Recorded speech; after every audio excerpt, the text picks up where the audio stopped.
And we're live! Welcome back to the Invictus Stream. My name, as always, is Harlan Guthrie, and I am your radio DJ. Kicking it old school with my buddies here on Radioland. Oh, yeah. We're going casual. DJ. Yeah, we're all casual now. It's so good. DJ Remix. Sweet. So, what are we here for? Who fucking knows, man?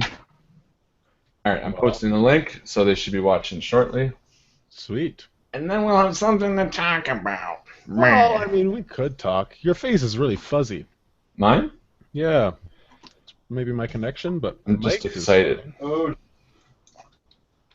wait, no, everybody's fuzzy. It's me. Your face is really fuzzy. Oh yeah, there we go.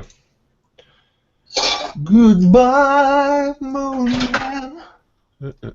Goodbye, Okay. moon man. Goodbye, moon man. Overlay. Have you watched Rick and Morty yet? Because that's the fun stuff. I have not watched it yet. Is it a kids show? It's not a kid's show. It's an adult show. Is it still fuzzy, guys? I know they said it's Oh, just for me. But No, I'm watching the thing. I'm fuzzy too. I think it will kick up in a minute. Kick it up. I do have a lot of stuff open, so let me pause this. Hold on. You know what? It's okay to be fuzzy because people are fuzzy. It's like real life. Aisha's first question: will Mycl learn to talk normal again? That is really hard to say. Even in between games, he was talking like that. So I think it might be here to stay. I hope so.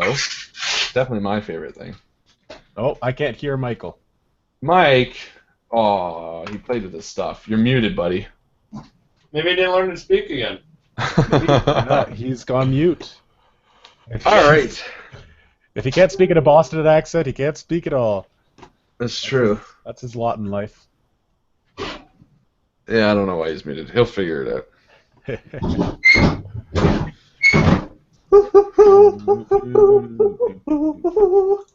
So there's a lot of questions here, obviously, that don't apply too much anymore, such as who killed Frank's wife? We know that one. Sorry. You bastard. And But a you follow-up to that, he did know from the beginning. Yeah. Who did? You did. I did. Do Well, what? you knew that I was connected to my wife when you saw the pictures in my apartment. But my favorite episode. What's that, Justin? Did you know? No, he never. The pictures in the apartment. Right. Did that tip you off? Oh yeah. Oh yeah. So Yeah. you knew. But it didn't tip Frank off. I knew that you were acting strangely, but Frank is just like, oh, he's just acting strangely. But Justin Meta was like, yeah, he fucking did it. And Jared watched her die. No. No? No, that was a red herring.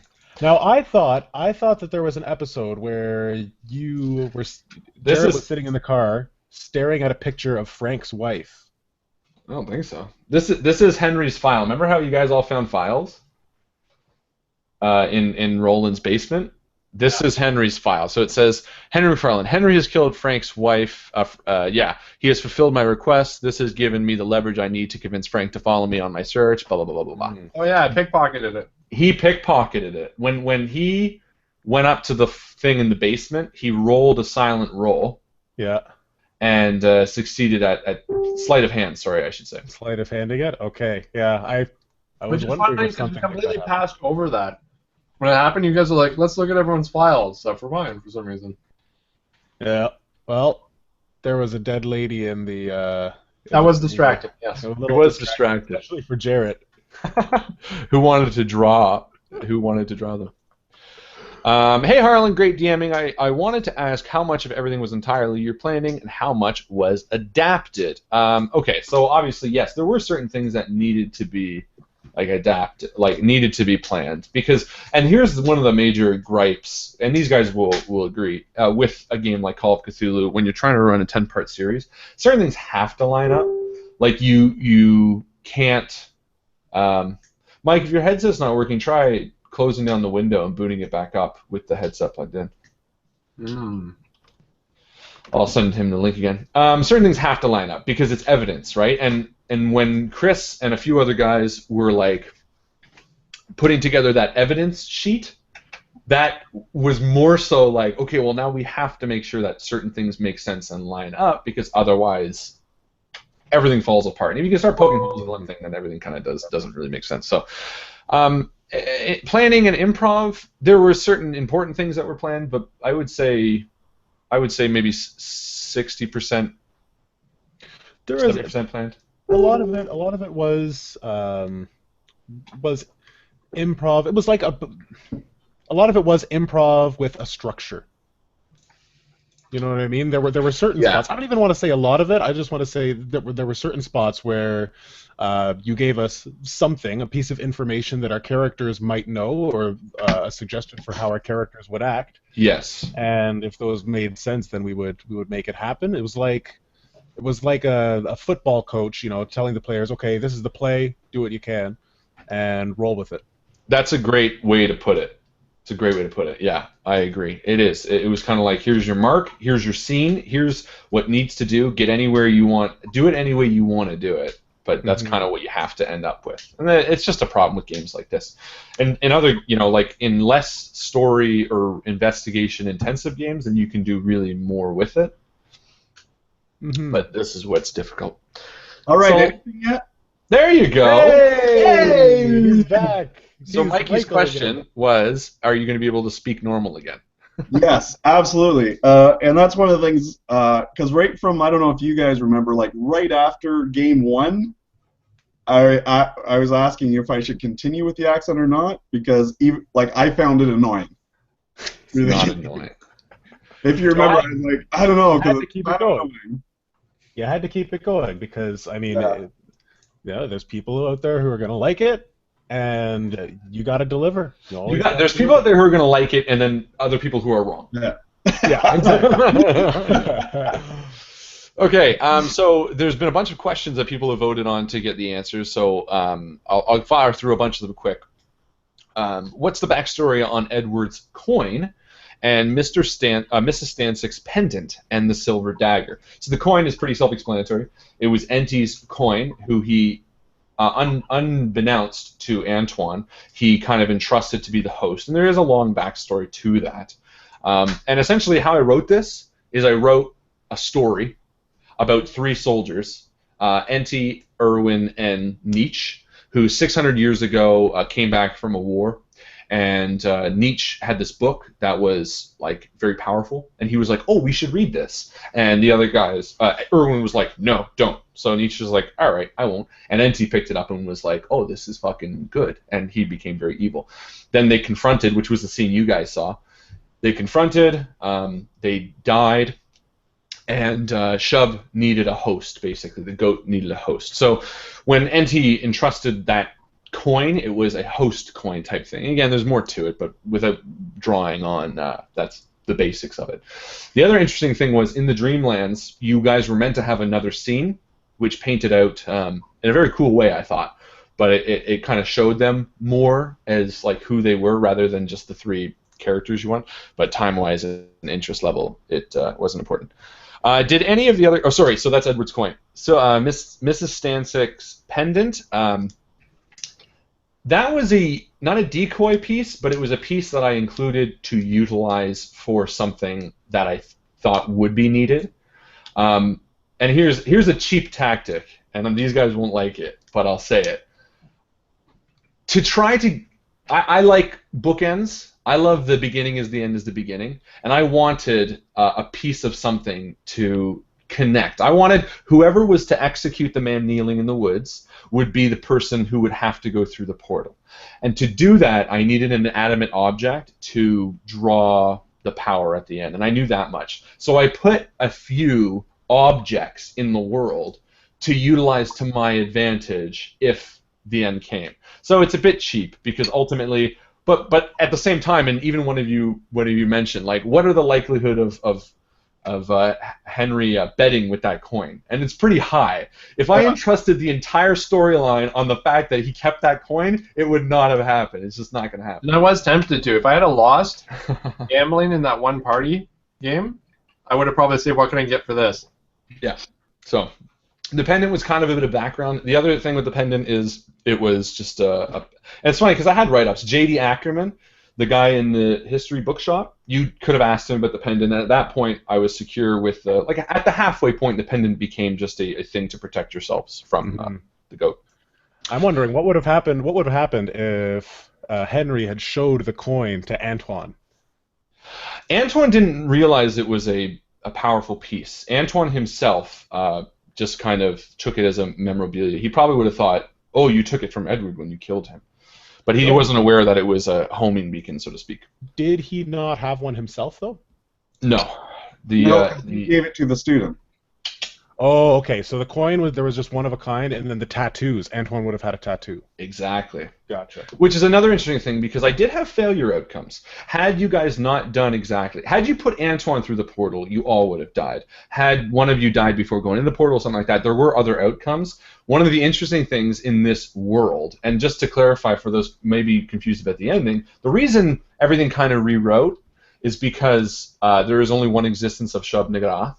If Henry succeeded in going back in time and executing himself, therefore destroying Shub-Niggurath, it was never created, and therefore the whole timeline that's set into events got rewritten, right? So that's why these guys had a different path, because nothing set them on that path. Roland was never contacted by Edward, therefore he never needed these people, and so on and so forth. But had that failed, shoot. Wouldn't that mean that my character would have never been able to pay off his debt, or would I still have had a debt? In the alternate world, again, butterfly effect, minor things changed, and in this weird world, your baby mama died during birth. Therefore, you took more responsibility in your daughter, therefore you never really got into gambling. Okay. It was a minor little happy ending type thing, but I figured it was easier than just making you shit heads again. Well, one thing that I kind of picked up on was that, like, it just, the entire mood of everything changed, like, at the beginning, everything was becoming more derelict and dangerous, like Arkham was kind of sinking. And I was thinking that maybe that was influence for us behaving the way that we behaved. That darkness overcoming the city. Yeah, exactly. And I really like the way that you three each like tackled, and I'm sure that longtime viewers recognize that the recordings that we did at the beginning were these guys asked the question, you know, can you let it go for Jarrett? Do you blame yourself for Frank? And what's most important for Henry? And in the end, the Dreamlands, they each conquered that question, and they were forced to roll sanity, which is typically it's different. But I figure that makes the most sense because that's what's degrading over time. You guys were forced to make the decision based on the sanity that you have gained or lost, which is also interesting. What was the actual question, though? I forgot. Oh, this is a good question, and I'll let Mike answer it. Did any of the other Invictus guys know that Alex wouldn't be playing longer? No. I think I can speak for all of us when we were all blown away by that. Mm-hmm. Mm-hmm. Yeah. Like as Alex was talking about it, it was news to us. So. Yeah, these guys it was sad news, but again, we understand, that sort of thing. It was there was no, okay, he's gonna shoot here or whatever. These guys their reactions are genuine reactions where they're like, oh shit. Does Mycl have pants on now? Well, what's your preference? Because again, it's for you guys. I currently, let me get on. I do.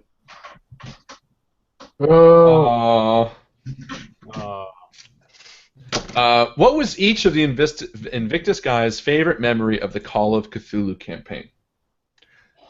If you want to think on that, I can answer another question in the meantime. Let's just take turns. We can do it. Okay. Personally, I mean, it's probably for bias reasons, but the episode where you incorporated all the different elements of the poem was really fun. Yes, and actually, that's one I wanted to talk about. Well, let's leave that then. We'll leave that. Yeah. Okay, so that episode? That episode was probably my favorite, but my second favorite part was when we were going to... No, we missed the significance of it. Sorry. Edward's apartment, and we had to get the guy across the street over. That was just fun. I really enjoyed that. Trying to laxative the guy and figuring out how that was going to work out. That was a good episode. I gotta say, my favorite... I would say my favorite was the first episode. Hmm. Because whenever I play a Call of Cthulhu game, I've a new campaign. Whenever I start a new campaign, I love beginnings. I just love the beginnings of the Call of Cthulhu setting where everything seems kind of normal and then shit starts hitting the fan slowly. And that one, I guess shit didn't really hit the fan slowly, but it was a great intro episode that kind of included everything, a little craziness, a little action, introduced our characters, and yeah, I thought it was a well-balanced. Hobos, it had hobos, which it got me the name Hobo Whisperer, and we didn't see a single other hobo throughout the campaign, did we? No, I don't think so, no. I don't think so. It was just that one. Sean McGrath was without a home. He was hostless. Guess so. He was making planet Earth his home, so he was homeless until he gave you. Mikey, what think about of you, all buddy? the. Oh, sorry, go ahead. Well, I was just gonna say, think of all the times that I gave Henry money. That's true. Yeah, and I was helping Shub. Mike? Again, I think the outside of the game. Oh, see, I had a little higher pitch there, a little Jarrett sneaking in there. How immersive you were able to make it, Harlan, including the spiritual advisors, including the enigmas, including the poem, and having it all meaningful. Just the creativity level was just insane, and that I just super in awe of. Well, that's very sweet of you to say.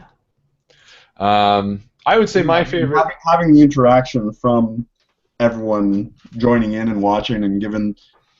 Like, again, the Excel spreadsheet. Yes, like, that was great. It's all like, it was all just so overwhelming. Very true.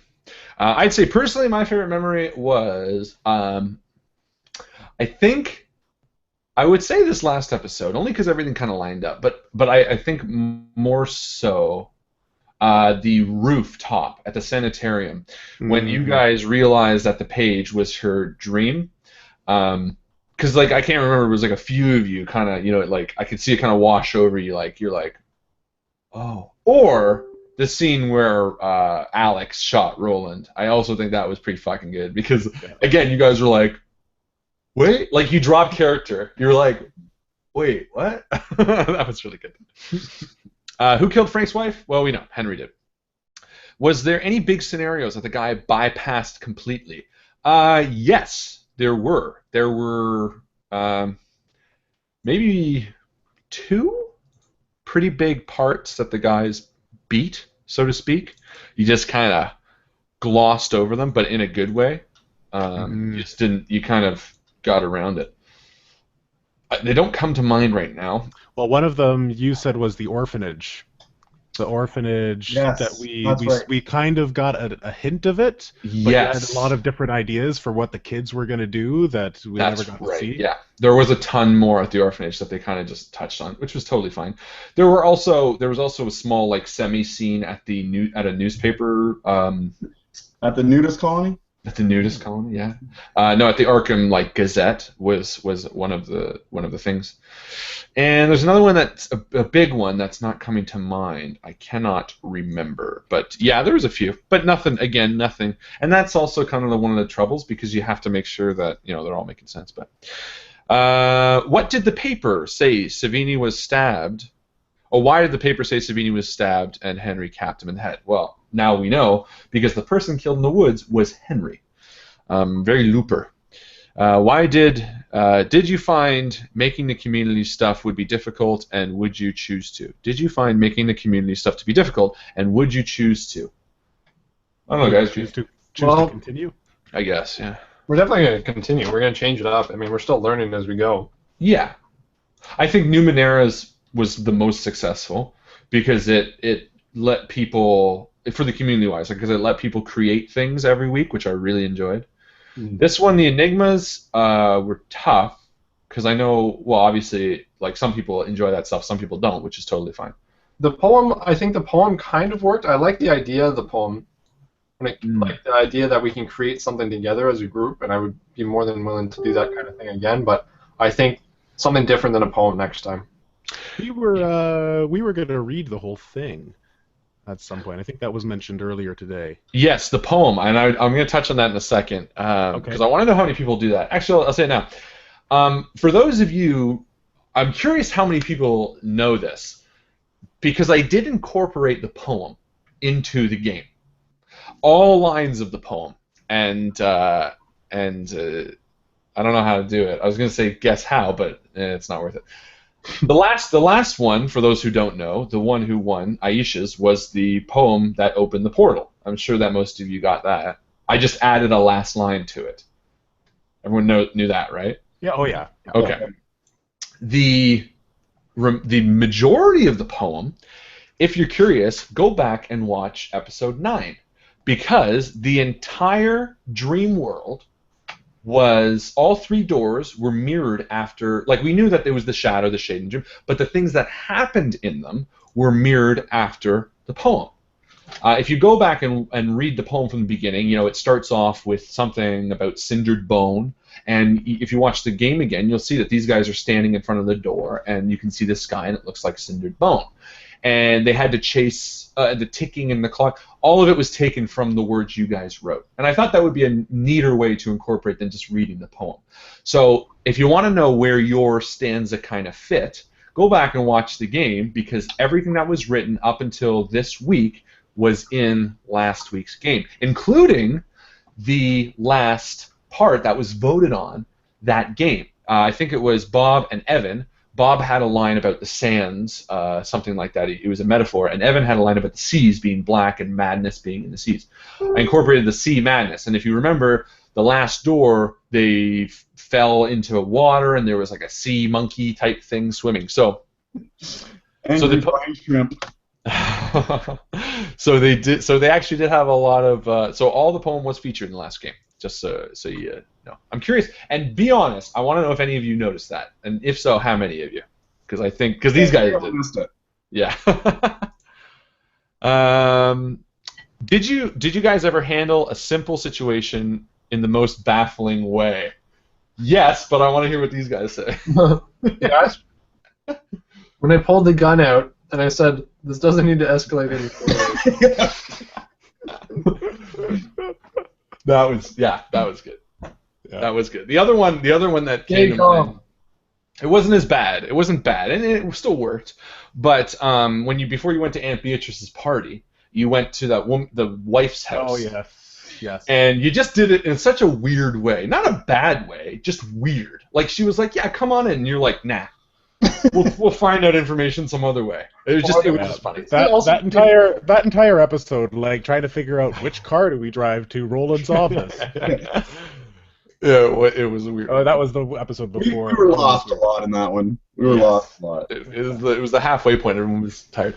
When Henry stood up and went and tried to put laxative in the coffee by making new coffee in front of it. Oh my God, that was the one. You know what? I take it back. That was the most baffling because it made sense to me. I still stand by it. But yeah, well, it was just such a weird way to do it. Yeah. Where did Dr. Hardy go? Dr. Hardy. Oh, from the orphanage. Okay. So again, this was another thing that had a lot of backstory. Sanitarium. Oh, you know what? That's it. That was the part that these guys majorly missed. There was a whole sub-story in the sanitarium. Now, this was cut more based on time, but also they didn't really inquire, which was more my doing because I didn't lead them that way. But basically, Dr. Hardy and the whole sanitarium was doing a weird like sleep study, and that's why he was so tired when they met him, because he was like really keeping his eyes on. Anyone who fell asleep kind of went into their primal urges, and they went to the doctor's house, and he was like stapled to a wall and like skinned and shit.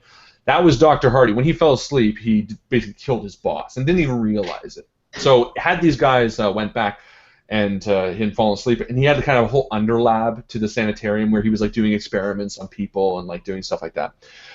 Again, that was more of a back pocket. If we were going too fast, I was going to throw it in. If we were going too slow, I took it out, and we were going too slow. So, but Dr. Hardy, basically, had they kept checking, Dr. Hardy is the sanitarium, right? Yeah.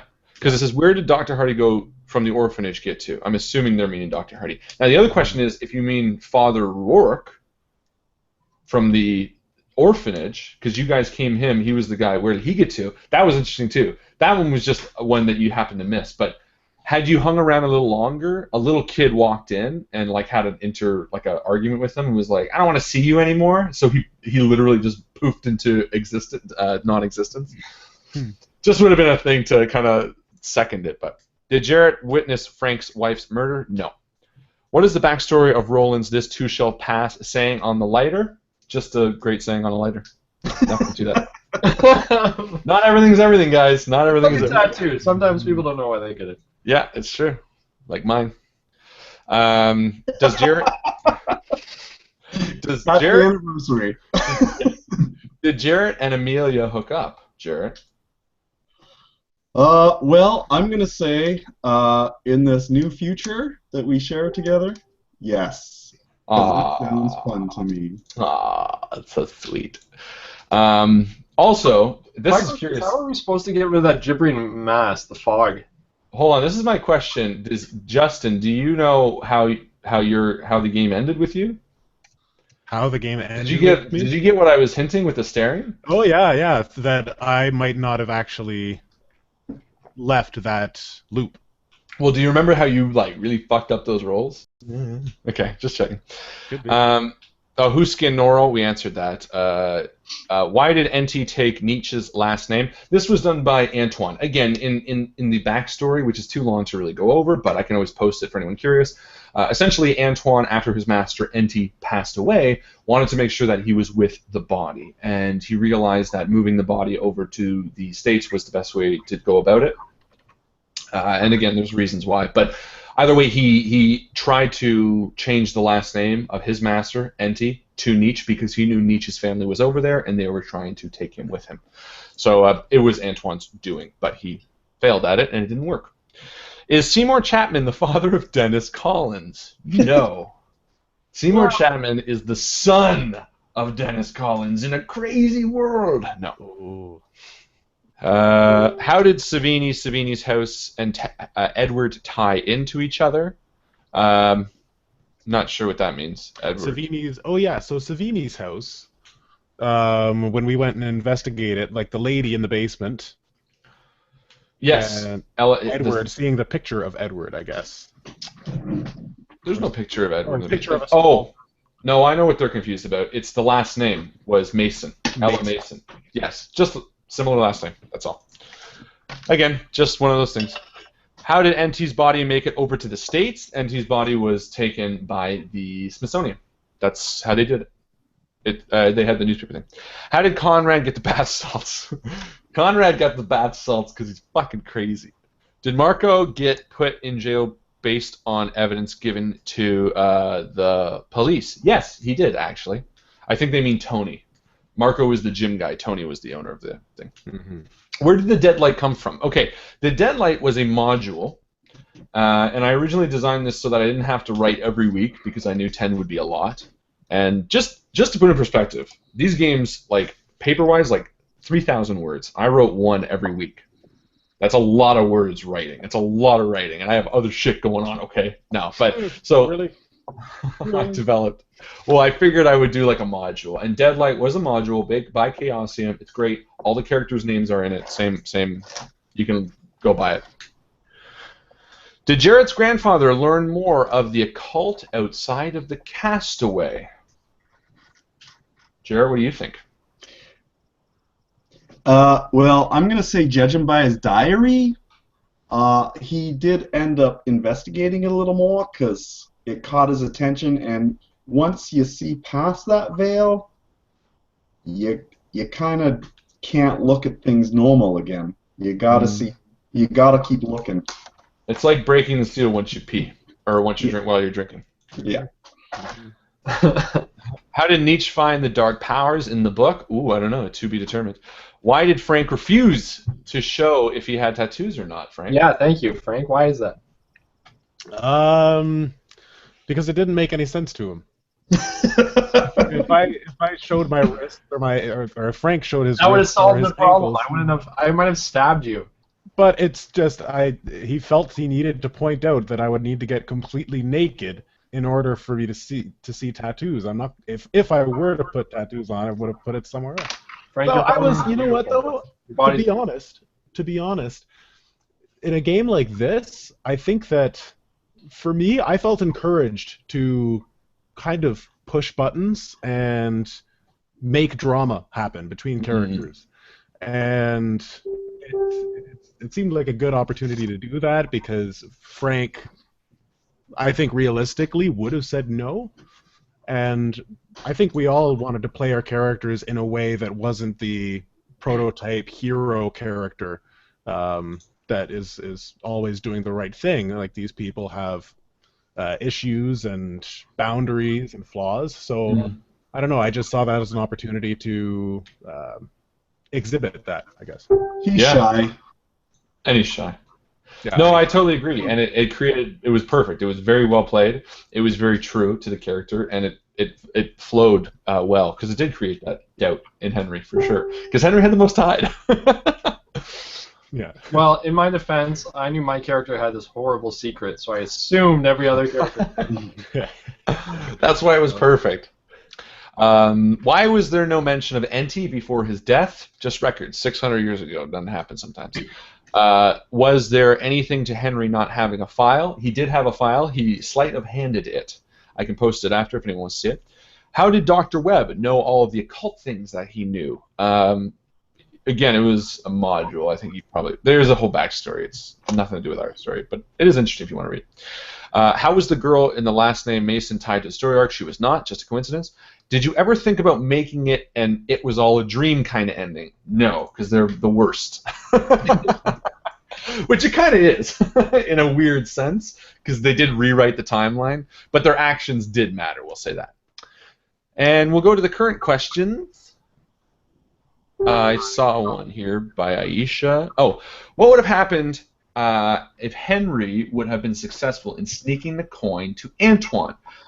They would have died. Shub-Niggurath would have come into Antoine and basically would have been a super... Well, it would have been the same because it would have been into the host and would have been evil. They wouldn't have done anything about it. Can we have pushed him through the gate and done the same thing? Yeah, except the problem is he would have been pushed through the gate. Frank or Edward on the other side would have seen it as Antoine and nothing. Or even worst case scenario, if you killed him or whatever, it wouldn't have made a difference because the minute Shub-Niggurath completes its whatever, its amalgamation with the host, it rules the world. Either way, it would have been very, very bad. Are we going to hear an awesomely narrated rendition of the finished poem? Sure, Justin, you're on it. Do that something. Do it. Record it. Add nice music. Done. He'll post it here. My word, he'll do it. Did Alex not play longer because he just got married and the wife he didn't wanted to spend time with him? No and yes. In truth, no. Before this game started, Alex came in. And many of you viewers will know, and these guys will know too, that I have no problem with killing characters so long as it's for a good reason and they had a good point to it or whatever But I wanted to also scare everybody into knowing that people could die and that people could be bad, and that's when Alex said I might not play the next game because I'm going to be busy. I said, well, look, play the first game, and we'll kill you off. And that's what kind of birthed the storyline, because I was like, oh, well, I have someone now that we can do away with, or not necessarily do away with, but at least can be a bad guy. And because had he lived, had he won, you guys all would die.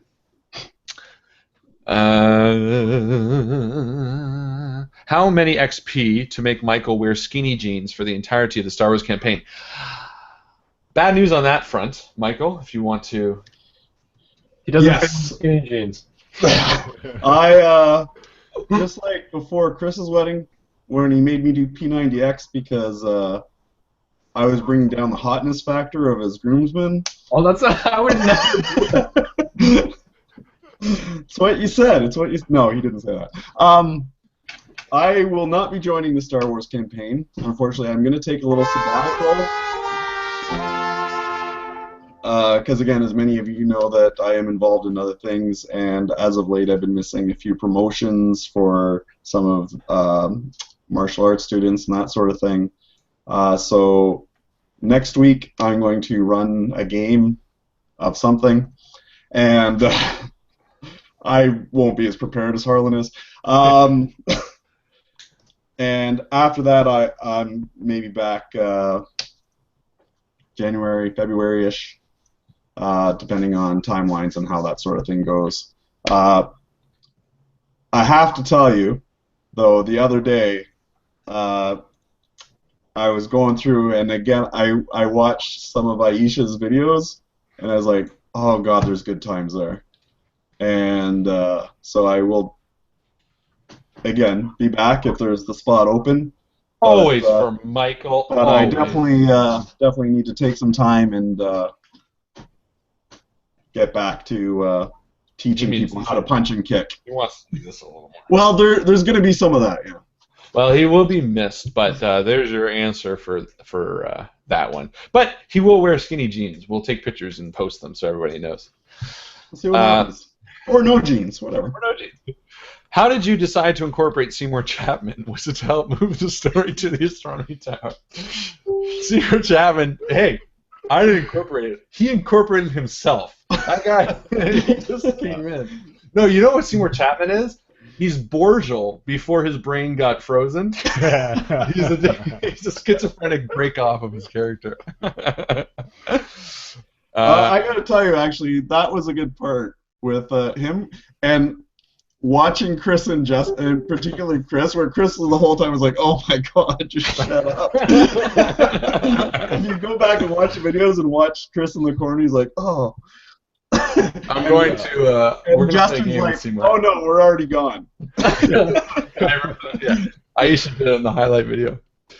Was there a possibility that Tony, if I remember correctly, seeking vengeance, might have drawn the mob into the storyline? With the timeline, these guys went through it really quick. You know, they went and when you think about it, this took 4 days. So yes, had it gone on longer, very well. If we ever came back to this storyline, very possible. Although they changed it, so I wouldn't see it. But no, it would have happened for sure.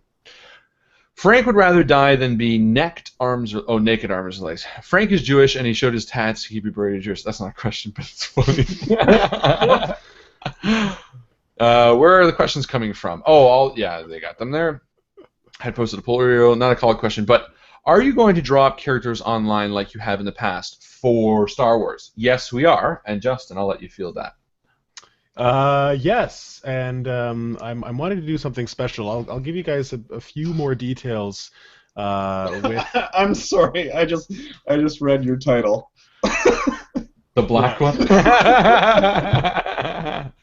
True though. This is true. With the Star Wars characters, we're going to be doing a character creation, and that's going to be happening, I believe, on November 4th.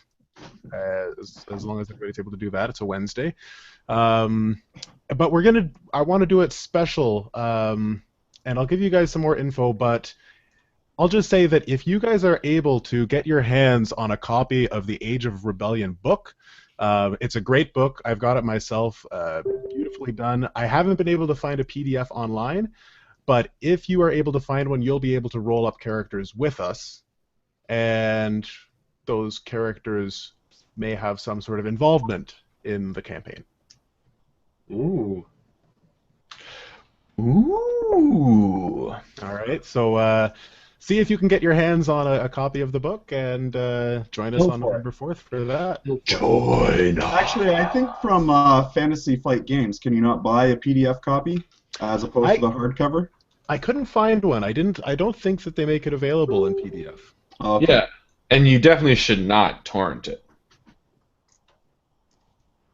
Definitely not.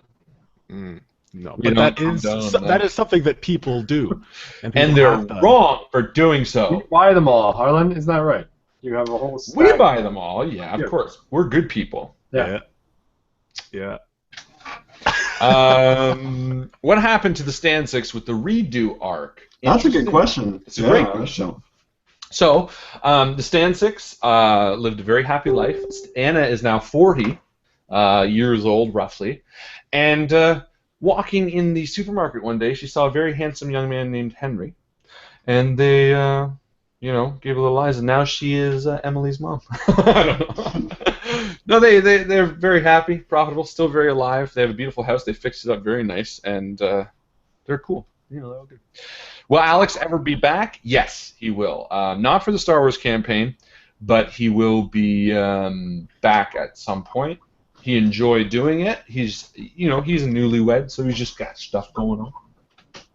But he will be back. We're trying to convince him to run a campaign, maybe. Yes, he wants to do a pirate campaign. Fun. Nice hair, Chris. I know, right? It's the new. It's the Harlan hair. You gotta do it all. You know. Looks like an anime character. Yeah. Oh,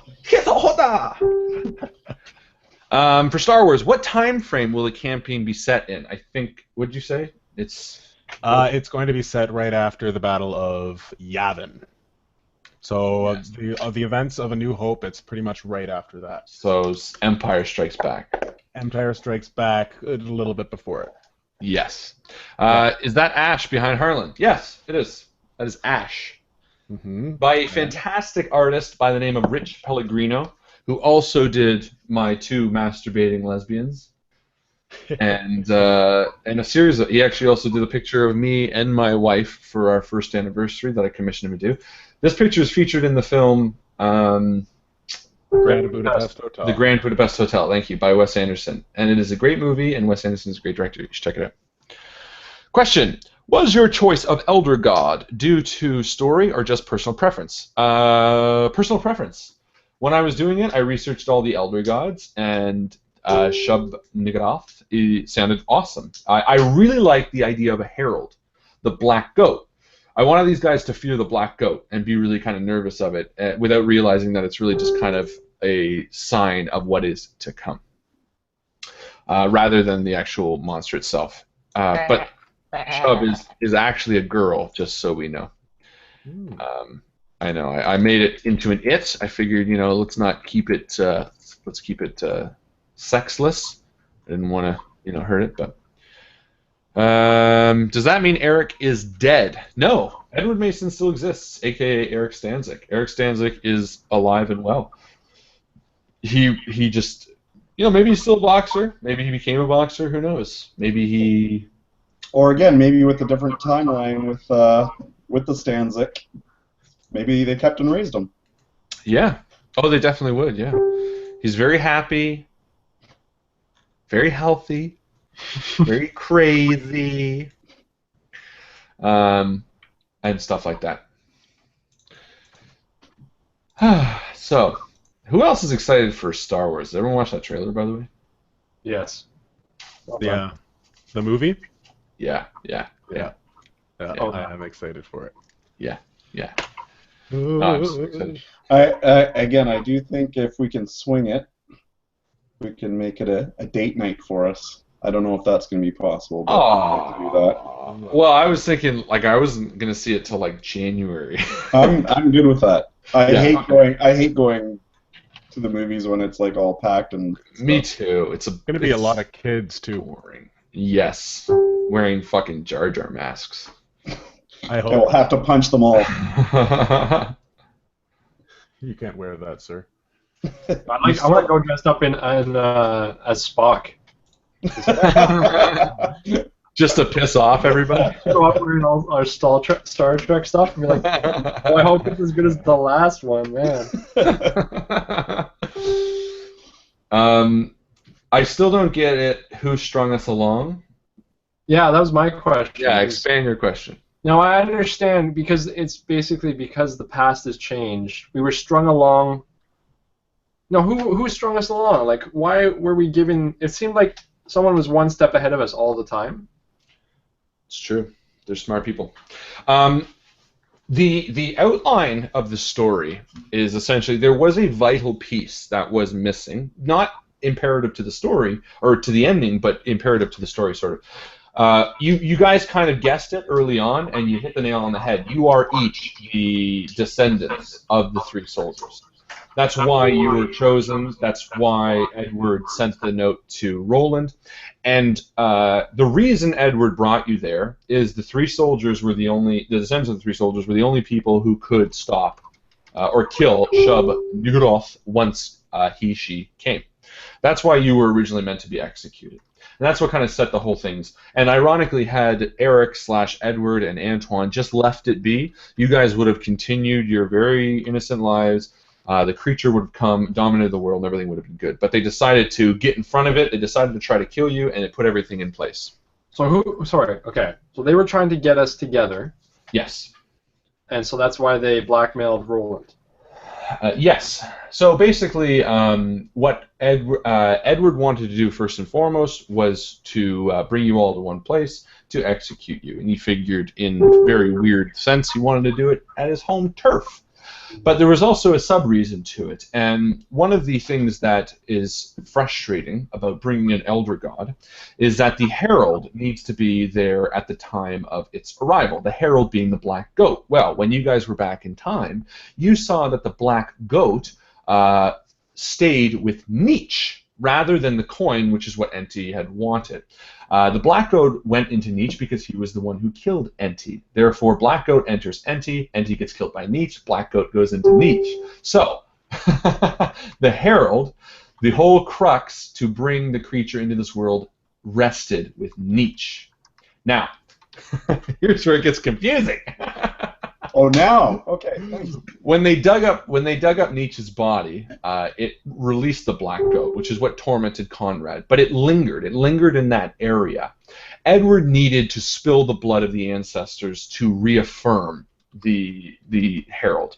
And what most likely would have happened is the minute whichever one of you was the descendant of Enti or Nietzsche, you would have cut off your head, taken it with you, went to that cave you guys ended up at, and just kept it there until the time came. It would have used that, and the goat would have then appeared because of that head. It would have been drawn to it.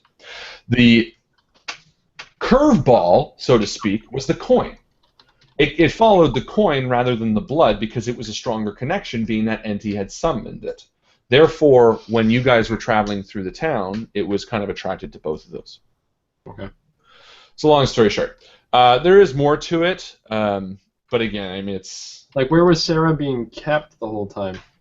So that's the other thing, too. Oh, that's what I was going to say. Had you guys failed, but survived in a way, because there was a way that you could have at least, saved some time, you would have found out that Sarah was the next branded to become Antoine's sub-person.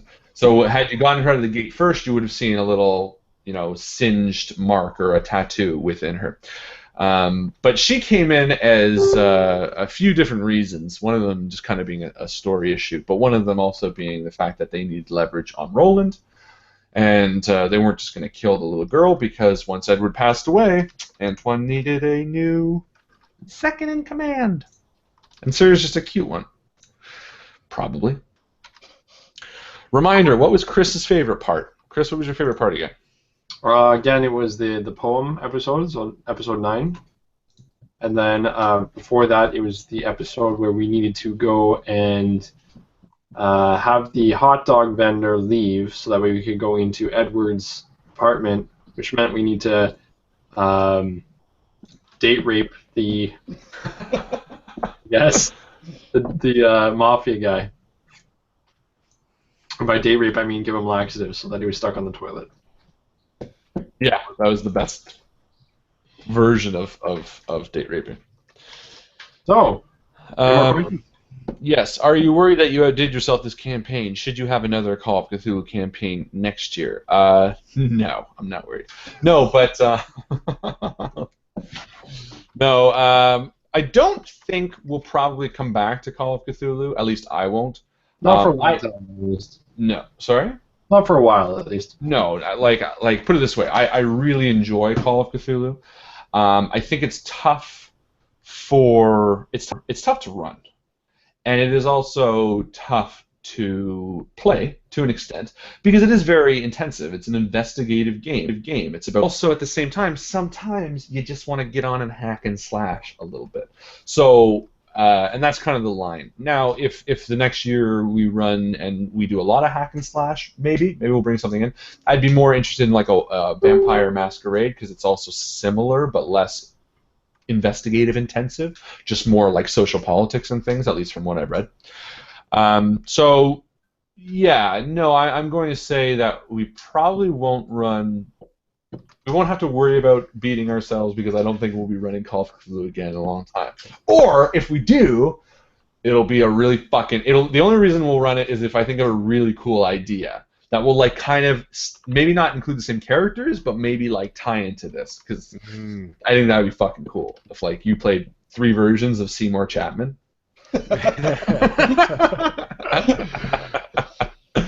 I'm Seymour Chapman Jr. Yeah, cutting one's ears off first. Yeah.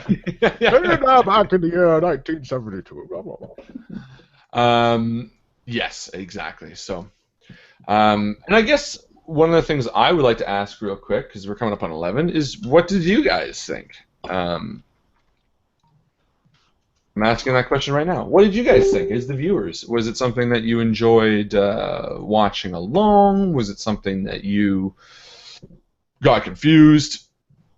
Oh, this one I would like to know, actually. I used to just ask this. How did the players think this game was going to end? How did you guys think it was going to end? I'm interested in that. I thought I was going to die.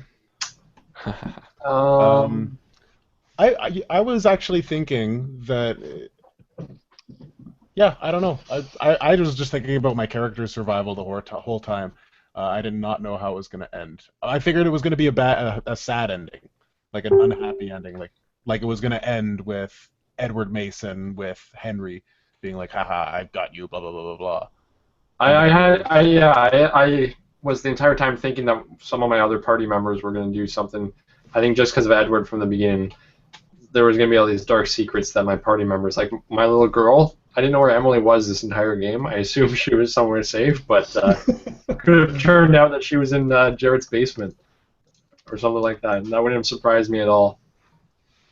But That's just also for interesting. You never went to Emily's. I had stuff written if you went home, but you never checked on it. Yeah, what a father.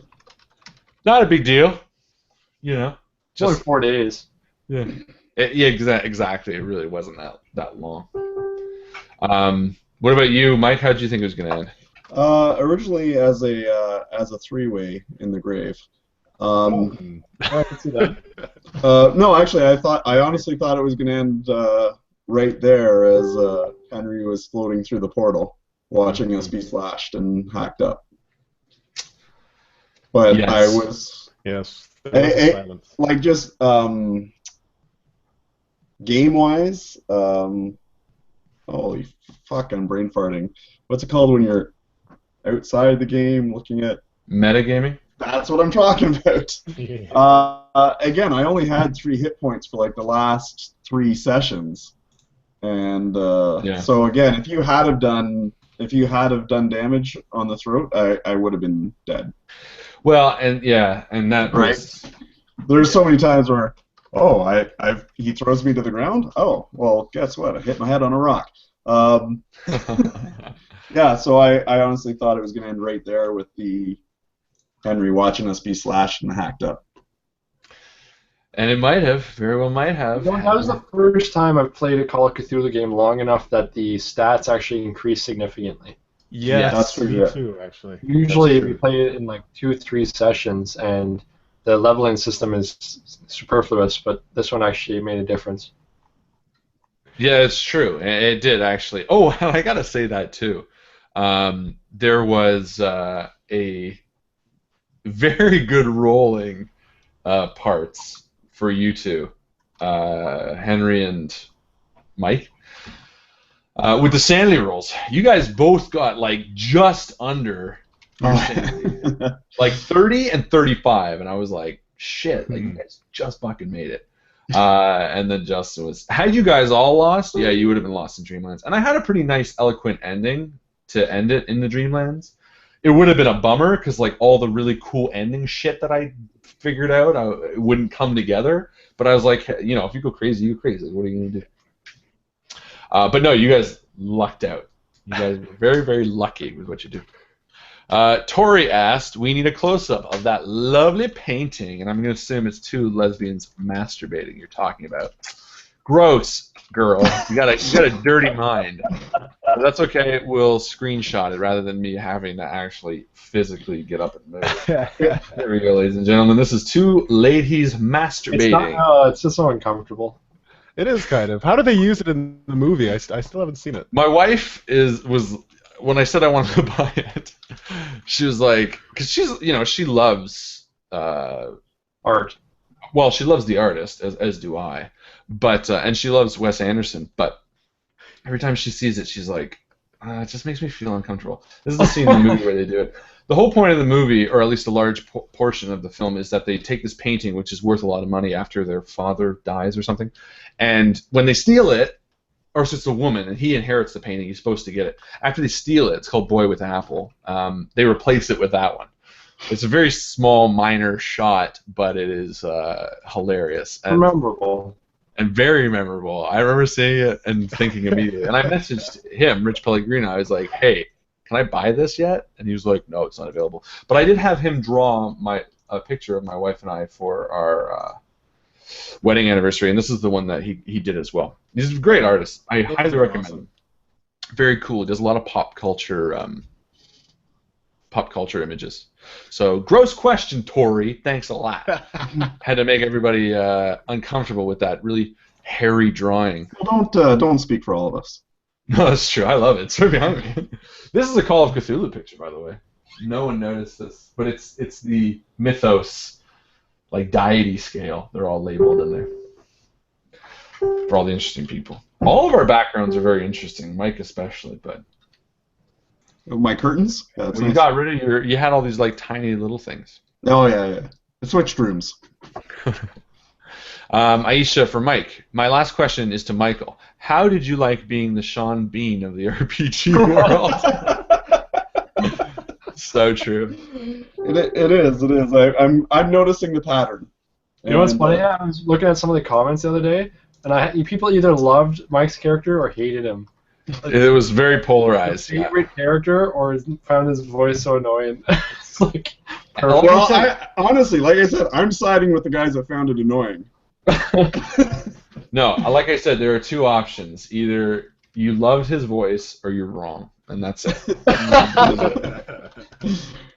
We should play Find Out What's in Backgrounds. This is a med pack from Justin, do you know what this is from?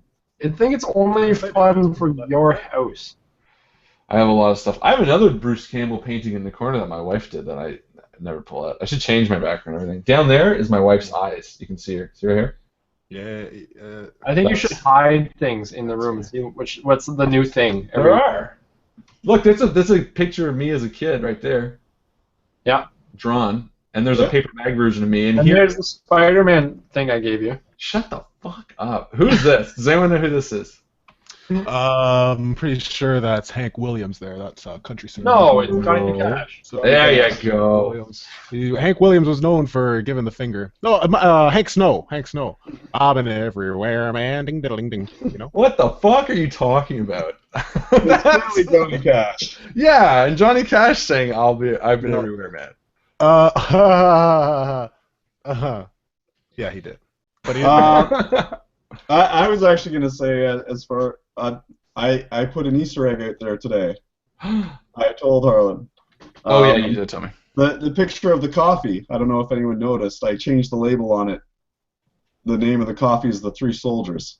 Well, the stream is really good at picking up those kinds of things. Like they noticed the painting the first time you changed it, and they also noticed in the Kingdom Death Monster video I'm a big fan of tiny little things. Yeah. There were actually a lot littered throughout this campaign that had little things that were very interesting. See if any of them are found in a few years when people do it. Anyway, that is it from us. I do not think there are any more questions. Again, just to reiterate what's going on, next week Mike is going to be running the game. I myself will not be here, so these three stooges will be running it. And then afterwards, we are going to be starting character creation on Star Wars Age of Rebellion. It's a trap. And there is a trailer on YouTube Yes. for that, so check that out. It's just a hype trailer, nothing too crazy, but I don't know, puts me in the mood, you know. So It puts you in the mood. a lot of things do, Harlan. You know that. I do. No, I do. Like, I put you in the mood. Yeah, you do. And the last little thing, Easter egg, is this book that I constantly read. Yeah, which Has nothing in it. There's nothing in it. It was a gift from Edward Mason, my brother. Yeah, guys, there's nothing in it. But that's not true, actually. It's the whole outline of Call of Cthulhu. It's what I did. It's what I did for everything. All right, well, we got to leave them some Easter eggs. Episode 2, right here. Have an open grave into the woods. Alex's death speaks to something.